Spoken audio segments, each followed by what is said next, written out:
Maggisa tayo ng bawang, sibuyas, kamatis. Ayan, palalambutin lang natin ang kamatis. Ayan, ilalagay na natin yung pichay na hiniwa natin ng pino. Ginisang pichay. At lalagyan lang natin ito ng itlog.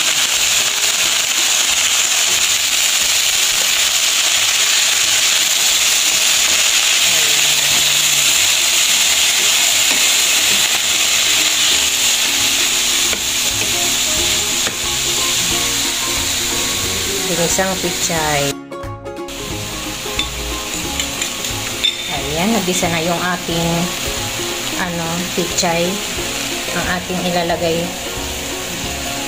ay binating itlog na mayroong paminta. Ayan.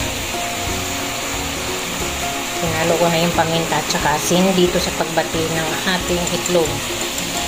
At yan ang ating ulam ngayon ay pichay na may itlog.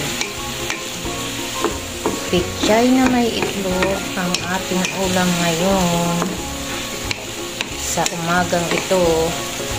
Pag yung laging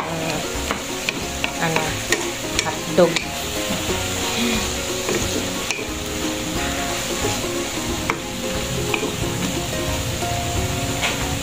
Yan ang ating ulam ngayon sa umagang ito, mga kalula.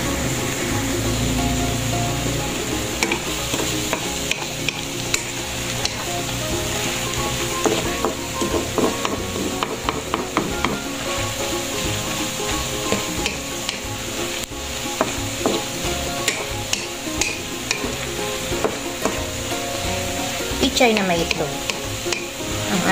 ang ulam namin ngayong umaga. Ayan, healthy yan sa ating katawan, mga kalula.